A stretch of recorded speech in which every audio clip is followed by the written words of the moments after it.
I gotta record this. Yeah. You're telling me about seeing mixed blood. Yeah, every day that we would get out of school, we would all get together and we would just like put on movies like all night long. And I went to school for illustration, so we'd be working on our illustrations like from, 9 at night till like 5 in the morning every single day. And we just all nerded out on every single movie. So most like every week a different person had like the reign of the television, and so everybody would bring different stuff. Like one guy would just bring all trauma stuff and another guy would just bring all action. And that's when I really got into like foreign cinema as well.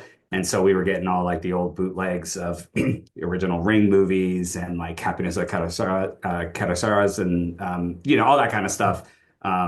Which was badass. And mixed blood came into the mix in someone's like action, obscure action, block. I hear that you are going to summer camp. I'm being sent to summer camp.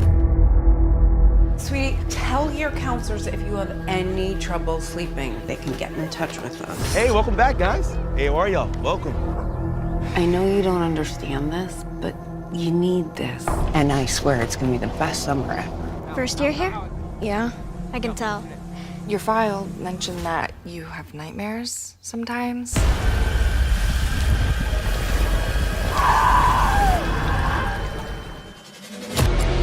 There used to be cabins all throughout these woods. One of those cabins belonged to a doctor. He had this huge cellar in the basement. If you stay up too late, or if you leave your cabin past curfew, you just might see the doctor. I saw him. He's not real, Morgan. It's just a dumb story.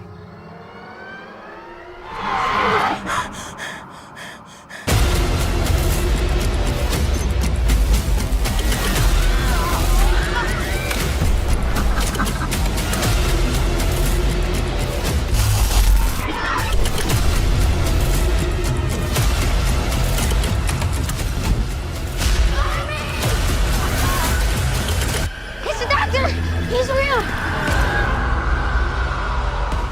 All right, guys, I'm here with Danny Pell. I'm sorry, you're gonna have to say your name. DelPurgatorio. Yeah, DelPurgatorio.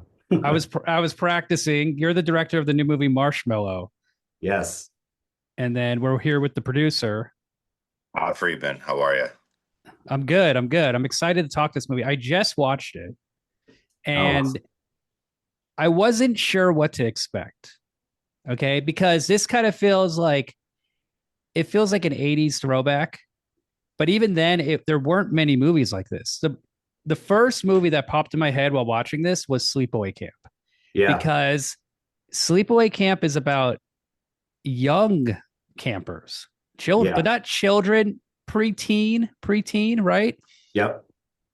It's not as gnarly as that movie, but it's gnarlier than you would expect. Yeah, absolutely. And I really enjoyed it. You got some great people in the cast. You got Corbin Burnson. Tell me, what is this? How do you get Corbin Burnson to be in your movie?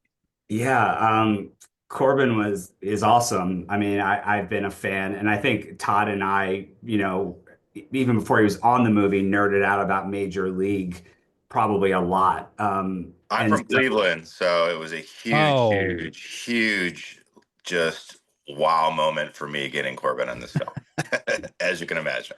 Yeah, honestly, like we had a great casting director, and so like we pulled some people that we really loved for the role, like all the different roles, and Corbin was up there, and honestly, it comes down to the material. Like you send stuff, and they look at like who's this weirdo director, and then they read the script, and so if both of those things hit or one of them hit, you luck out, and we definitely lucked out for sure. Yeah, that's awesome. And then the other guy I really like is Paul Soter from Broken Lizard, Super Troopers. I mean, I'm just happy anytime I see that guy. Paul is. Go ahead. Sorry. I was gonna say Paul's amazing also, and it was fun to bring him into this project to do something at the start familiar that people will be familiar with, but then to kind of pivot it. And I think that's why he reacted to the script in the way that he did, because it allowed him to play in different arenas, throughout the movie. Like he gets to touch all different kinds of emotions and different ranges, which is cool and something you wouldn't expect from his hilarious body of work. Yeah, yeah, Yeah. yeah. Paul is starting some other films of Hemlock Circles, our production company. He was in Re-Education of Molly Singer and obviously Super Troopers. So having him, just as part of the Hemlock family was huge, and him coming in and agreeing to do this role and loving the material was a huge get for us for sure. Yeah. Yeah. So tell the audience like about this movie Marshmallow. It comes out. I'm going to release this like on Thursday tomorrow, and it'll be in the theaters at like AMC's and stuff around LA. I know it's going to be playing in LA, but like describe this movie for the audience.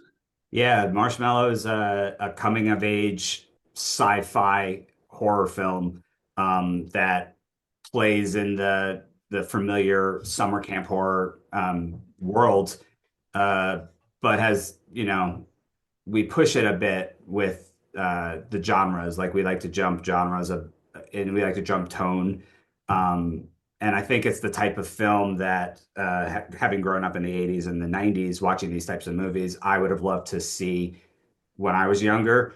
So, for the younger audience, I think that they will be able to have fun on that level. But also on the other side of the coin, adults and parents, I think, can relate on a different level. And so, like Hemlock, like Todd and Warner, our producers, and everyone behind the film was really big on keeping it unrated because we wanted to expand the reach to allow kids to have fun with it, but for adults to enjoy it as well. Yeah, I really like that because I was watching the movie and I was thinking, what is the rating of this movie? What is the audience for this movie? But it's like people, it makes sense. It's people who grew up watching movies in the 80s.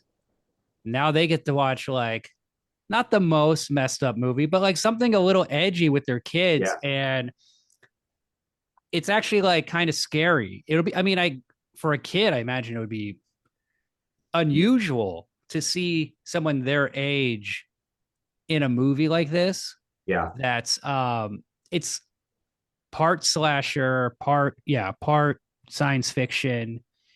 There's like dream sequences that are terrifying. The opening scene is it really sets the tone, which is good. It's this is the first minute of the movie. Okay. Like I'm not really spoiling anything. It's a kid in bed.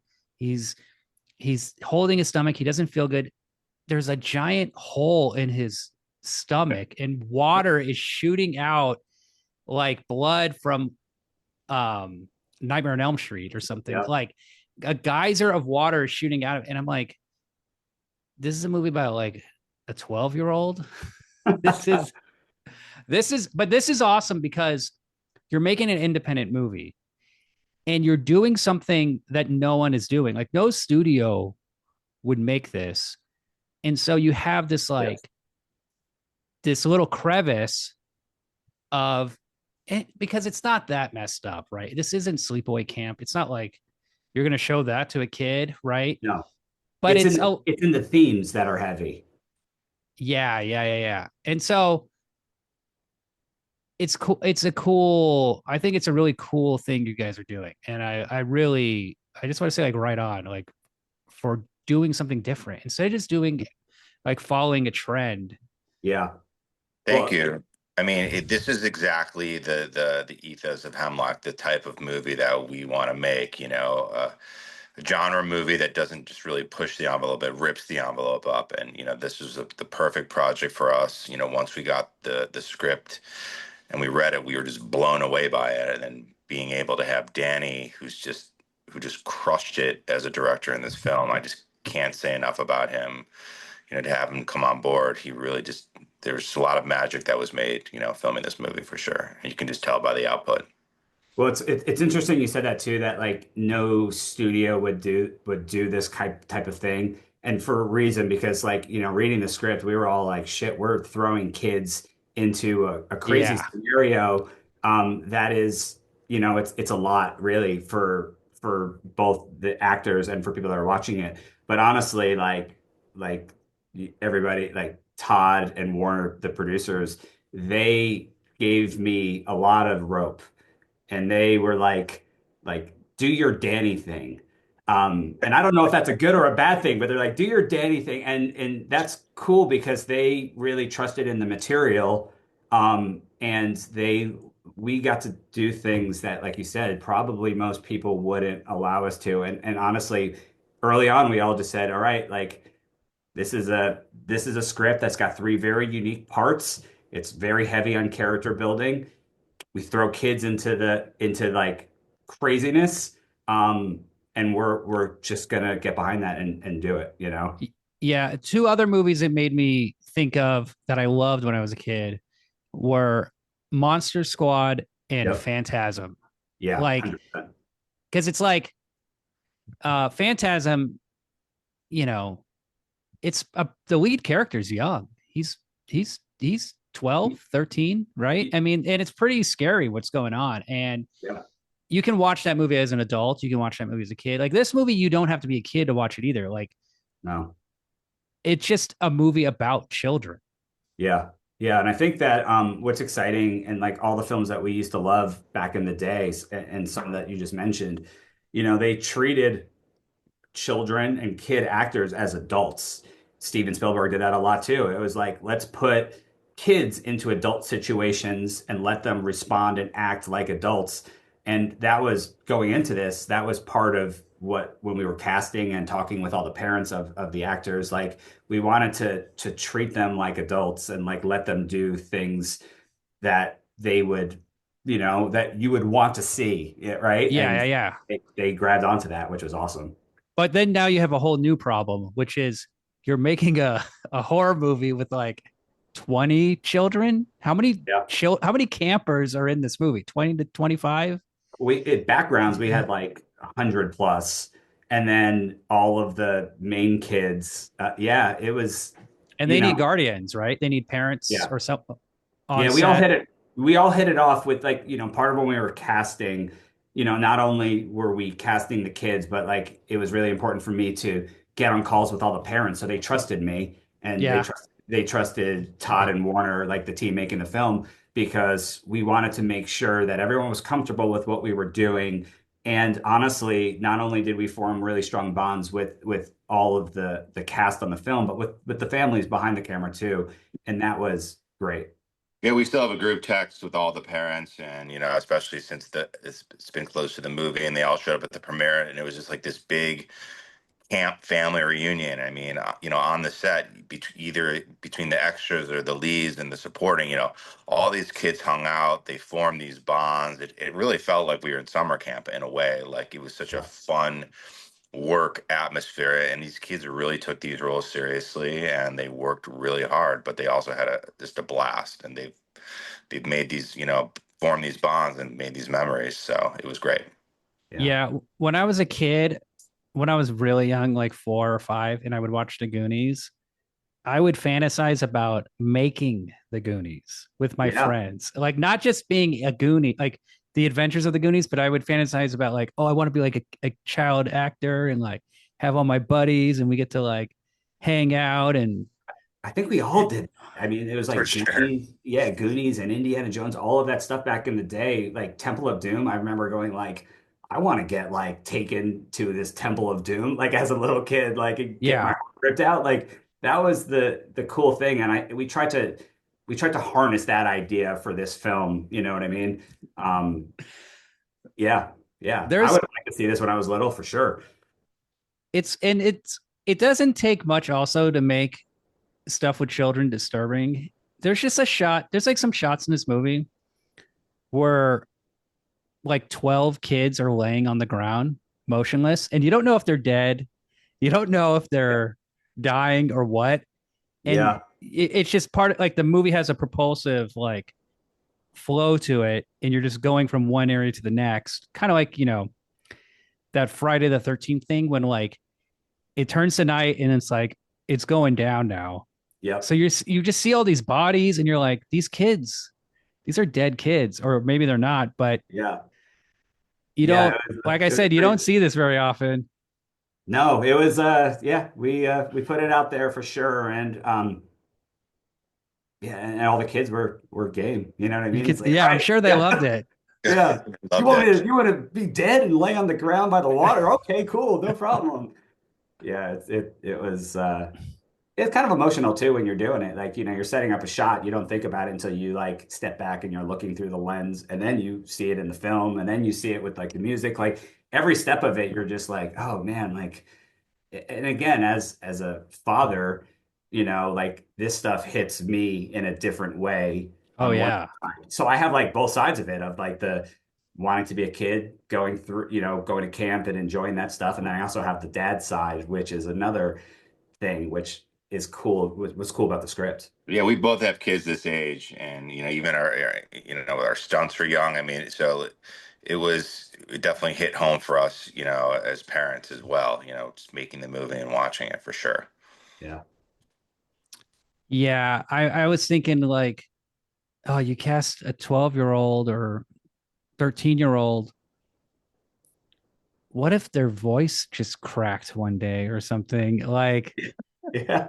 I think that's happened on movies. I don't think Those I'm kids, those kids were young enough that they grew up in the 3 weeks that we shot. You know what I mean? At that age, a week is a long time in a young kid's, development. yeah. And so like, and even at the premiere, over a year later, we were seeing these kids. I'm like, damn, they're taller than me. Their voices have changed. Like they look like different people, the same but different people, and it's crazy, just Yeah, it crazy. was mind-boggling for sure. Yeah, And very then emotional. Yeah, I noticed, was it Robert Kurtzman who worked on this yeah, yeah.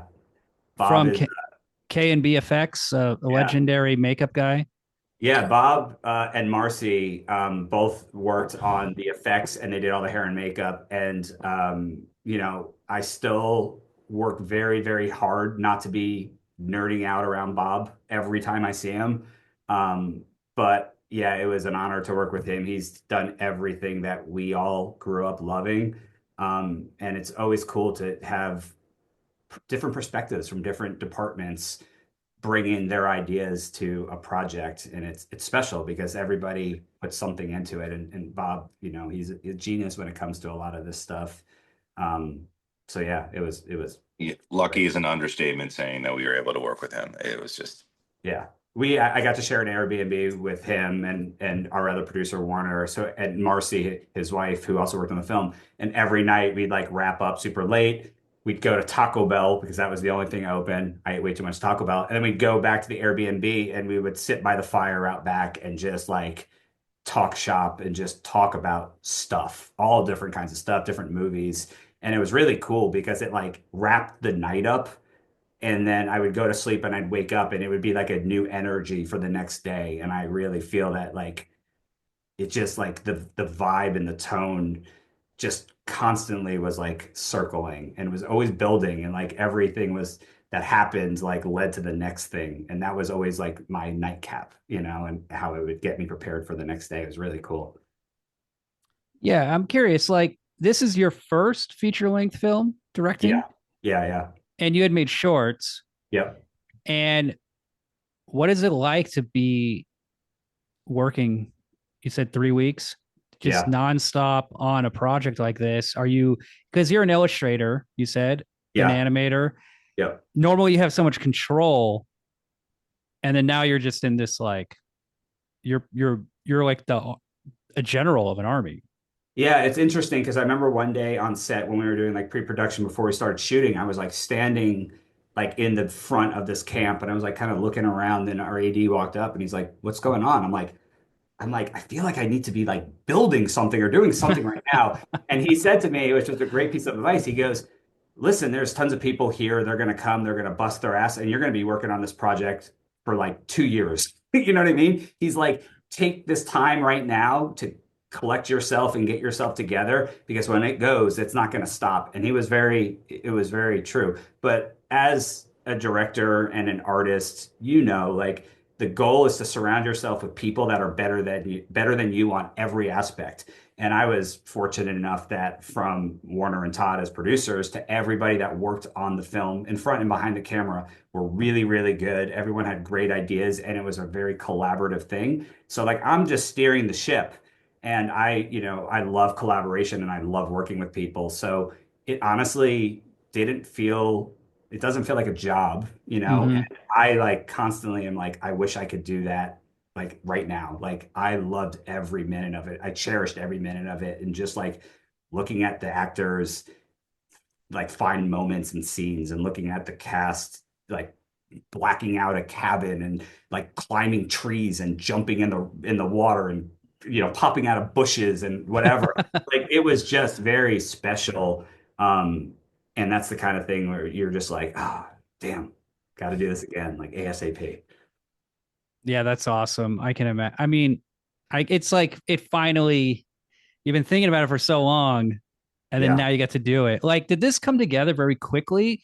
Because some movies are years of just trying to get it going, but a lot of movies are like, hey, this is kind of happening now. Like, we got to move fast to get this. Yeah.